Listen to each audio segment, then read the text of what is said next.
So I'm gonna give you guys a rundown on my 79 series dual cab 2024. I bought it maybe 4 months ago, and I'm gonna give you a cost analysis and in real time what it actually costs to take your car from factory to this, and I'll give it in a breakdown of what you may do, as some people may only do wheels and tires and lift, whereas I've obviously gone a little bit more. There's still more things on the shopping list. Front clip definitely has to change, mirrors and side steps as well. I don't like the look of it currently, but it'll get sorted. So I'm gonna start with the front and I'll work my way back. First thing I did, wheels, tires and suspension, did it all in one go on the hottest day I'm pretty sure we had in the month of December, straight before New Year's. It's a 3-inch Dobinson's MRA lift kit all the way around. Still got it on 17-inch rims, and it's on 315s, and it's fully engineered. I will give you the cost down of the parts, as the engineering fee may change from state to state, which we can offer post-rego engineering across Australia. So if you are interested in that and you do have a 79 series post-rego, get in contact with us. So Con's gonna have to come in, punch in a little bit and have a look at what $9,296 in parts will get you. Obviously it's remote res. I believe it's 36 ways of adjustment. You got your rebound down there, high speed, low speed compression on the actual external res. It's weighted for a bull bar at this stage, but no bull bar. If you come down the front as well, being there's bigger wheels and tires on there, I've gone with the adjustable steering dampener as well, which keeps it all in play. Being that I've gone to a 3-inch lift kit as well, I've had to do my radius arm, our pan hard rod and extended brake lines all the way through. That was fun. Fun fact, some 79 series in the new facelift are coming with on essentially 2 different chassis. You can either get DPF radius arms, which are curved, or you can get non-DPF radius arms, which are straight. I was supplied by what we thought was going to be factory was curved radius arms because it's DPF, but I actually have straight radius arms even though I still have a DPF, which doesn't make any sense.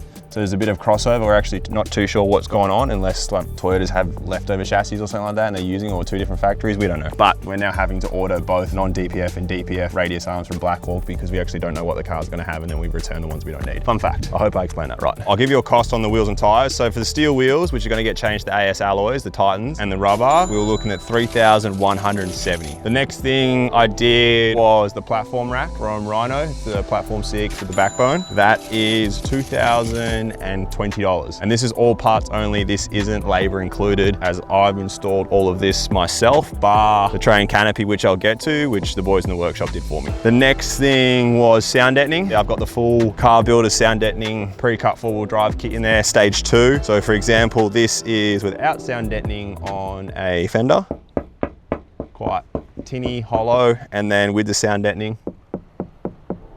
And then if you come into my lovely clean car, that was also $1,125.99 for the car builders. I've got the Hurricane Fab touring seats on the inside on the seat adapter. So that's a full front seat conversion. It's basically a replica Holden Commodore HSV seat, I believe. Those puppies come in at $2,795, and that also includes the seat bracket that you'll need as well. Window tint, darkest legal, $400. Cheapest thing on the list so far. Now we work to the back, which is our Summit Series V2 train canopy setup. We've got 2 different styles of canopies because we've got purpose-built canopies for the Land Cruisers versus our normal dual cab. Extended headboard, bigger water tank, purely because you have that height of the actual cab of the Cruisers. And being V2, we have our uni-strut rail all the way along, so you can put tie-down points and whatnot in there as well. I've opted for the 1 meter setup on the 1700 tray. The internal fit-out is currently a prototype, but with a few tweaks, it's definitely going to be able to offer it. I've got a 85 litre Bushman fridge with a nice slide out pantry. There is supposed to be a pile in there. And then I also have a big slide out table, so I can prep, have my food here, do whatever, whatnot. Already using it on this first trip.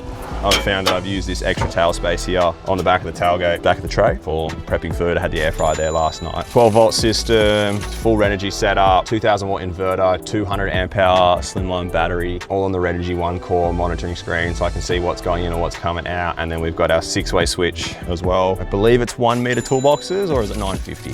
1 meter toolboxes. Everything's 2-pack, color coded to the car. Sandy top as well. Being that we got 52 litres of water in the back of the headboard, there's also a water tap plumbed in. I'm out of water at the moment because we've been on the road, but just down here, you may be able to hear the pump, and then water tap as well, and we plumb that in here. And then also, all of our trays come with a full length trundle. And I got all my recovery gear in this point. Sequential LEDs. We've got spots for reverse cameras, sensors, if your car is fancy enough for all that. Land Cruisers, farm truck, we're not that fortunate. And then on the back, I've opted for the spare wheel in the center with the one-piece spoiler. This whole setup, including internal fit out, which I also have a large drawer here as well, which is 706mm wide. I just got doodads and whatnot.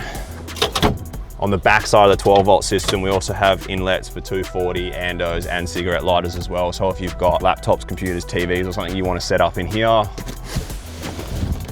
TV. If you want to set up here watching while you're camping, we also have the 240 because when we're away, we like to upload our meter and we get our Starlink in here as well. That whole setup, the 1 meter, tray, canopy, water tank, under tray toolboxes, 2-pack color coding, spoiler, adjustable wheel holder for the back, the drawer, the pantry, the fridge cage, the 12-volt system, the battery, everything included comes to $22,404. So total cost, according to my math, that also includes our strip lights as well, which we have here as well, $40,810.99. If you want to take your bulk stock cruiser from the showroom floor to what you see in front of here with no labor. So either you're very good at installing parts yourself or you've got some really nice mates. Parts alone, just north of 40 grand. Still to come for me, mirrors, front bar, snorkel, side steps, and I'll pretty much leave it at that until there's something else I may want to do, which I don't know. Oh, rooftop tent, possibly, but I've got a really small garage, so it's not convenient for me. Sweet, so if you want this, 40 grand plus your car. Chump change, nah, kidding, it's not.